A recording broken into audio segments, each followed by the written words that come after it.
So what we have is a time of transformative technologies, not just computers and the internet and other devices, medical devices. We have these core enabling technologies, which is reading, writing, editing, and reprogramming a variety of molecular components. And some of my group have done sort of the more prosaic parts of engineering, which, if big enough, become not prosaic but revolutionary, which is shrinking costs and increasing quality and safety. For example, over the period of 1984 to 2004, about a 20-year period, we worked on a $3 billion genome, which I was appalled by that price tag and worked hard to bring it down with lots of help. And it has been down at $1,000 at Veritas Genetics and others for 3 years. And we hope that later this year it will be below zero. That is to say, we will be paying you to get your genome sequenced. I'll let you speculate for a few minutes as to how that could possibly be profitable. Here's a more detailed plot of those cost curves, not just for reading DNA, which was the previous iconic curve, but here in red, but also writing DNA. And the reading of DNA goes way back to the 70s, and it's been on a Moore's Law curve, basically a fairly slow one, until around 2003, when we got serious about a method called fluorescent in situ sequencing, or FISSEQ. Here, hopefully all 4 screens are showing this pointer here. But we had multiplex sequencing, and today we've gone 10 million-fold drop in price and improvement in quality. We had, after 2 decades of work, we had only 3 billion base pair genome, meaning all of you, your genomes have 6 billion base pairs, half from your mother, half from your father. The one we did after $23 billion was pathetic. But now we've got the full 6 billion, and it's only $600. So how did we do that? Not just the reading, but the writing as well. I would argue it was not merely automating what humans already did, or filling a room full of such automation. All that does is spend money faster. But it was multiplexing, where a machine or a person pipetting one droplet, they're effectively pipetting a billion droplets, because there's a billion different devices going on simultaneously in that droplet. And that's the marvels of molecular multiplexing, term that I coined in the 80s. And it's inspired by Edison back in the 1870s, who invented telegraphic multiplexing, where 4 signals could be sent on the same single electric wire. But the idea here is that each reaction, if you set them up with a device that can multiplex synthesize, and a device that can multiplex read, in between is simple pipetting. We have, I'm not going to talk too much about it, but we've contributed to genetic counseling in particular, both genetic counseling and gene therapy. The most recent on gene therapy was various ways of doing editing, or CRISPR is the most popular one. But these are expensive, and genetic counseling is, instead of $1 million per dose, is $1,000 per patient, in some cases as low as $40. And that includes Tay-Sachs and sickle cell. Now, Tay-Sachs has almost completely eliminated its disease, along with about 9 other diseases in certain communities that are very serious about genetic counseling. And the tests for sickle cell and Tay-Sachs run in the order of $10 to $50.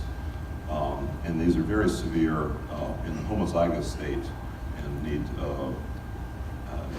improvements in not just the devices that we deliver, obviously it's a fairly good price, but the way we deliver the security, the getting exactly what you want, and no more information than you want, in particular on actual diseases only. And sorry for the detail of the slide, but basically there are 4 things that we need. We need to focus on serious genetic diseases that afflict 5% of the babies.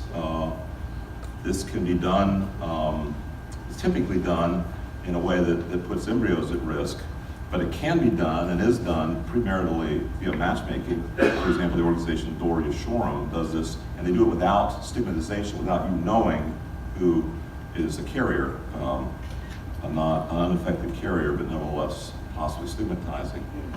We are on the process of getting, as I mentioned, getting this down to $500 per person, plus $500 for the interpretation, plus $500 for the sequencing. So we can incentivize individuals to do this because there's about a 16-fold return on investment to the community, meaning hospitals and insurers, because about $1 million is spent per diseased child through orphan drugs, care, so forth.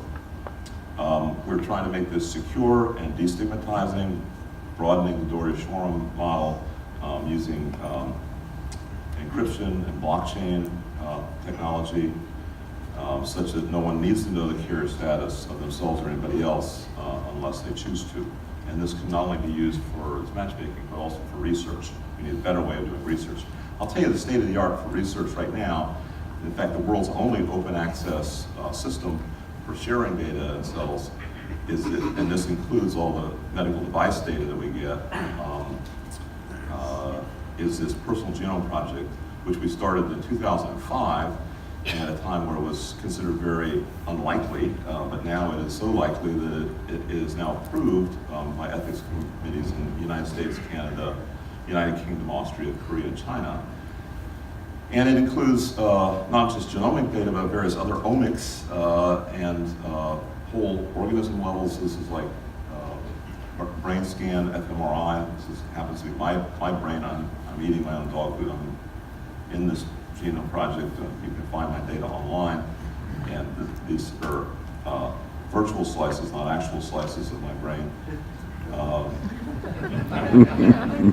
And you have, and the way we do this is we require 100% on an exam.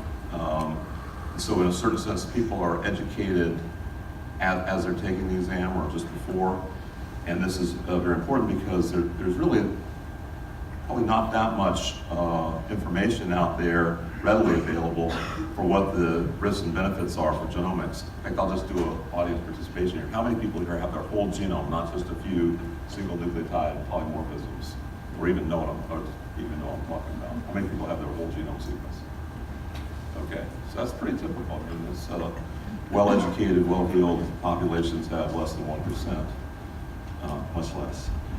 And so what do we need to change that? We need anecdotes and data. I'll just give you 3 anecdotes here. This is the Beery twins, and I mentioned these people's names because they made them public themselves, because they want the world to know how much they benefited from it. They were misdiagnosed as cerebral palsy and a whole medical odyssey that causes pain to parents all over the world, the 5% that have such children. And eventually they got their genome sequenced and found that it was simply the SPR gene.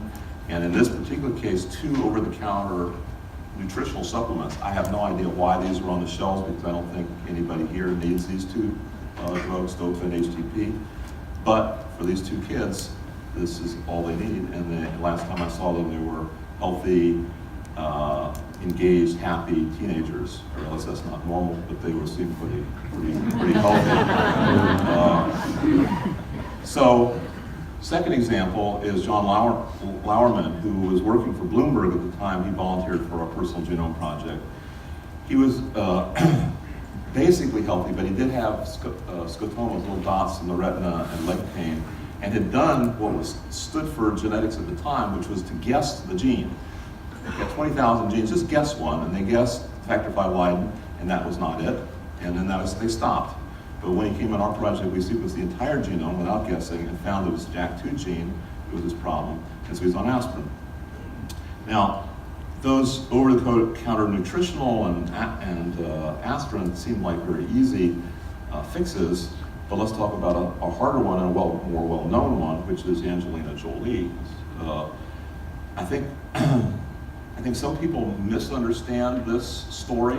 They feel that she had breast cancer. She did not have any evidence of breast cancer. She did not have a positive mammography or a lump or anything else.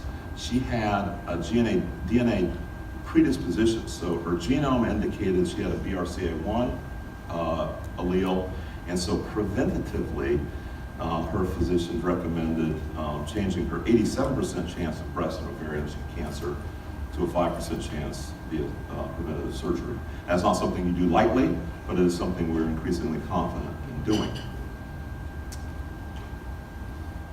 Now those are things where we could figure out what the cause and the cure were from existing medical literature, but what about variants of unknown significance? These are a huge fraction. It doesn't mean you shouldn't get your genome done, but you basically, right now, you put those off to the side and you wait for medical research to catch up, and you work on the things that currently are actionable. There's lots of genetics that is actionable. I think that this is worthy of everybody getting the genome sequence today, not waiting, because there may never be a time where we know all the variants of unknown significance in great detail.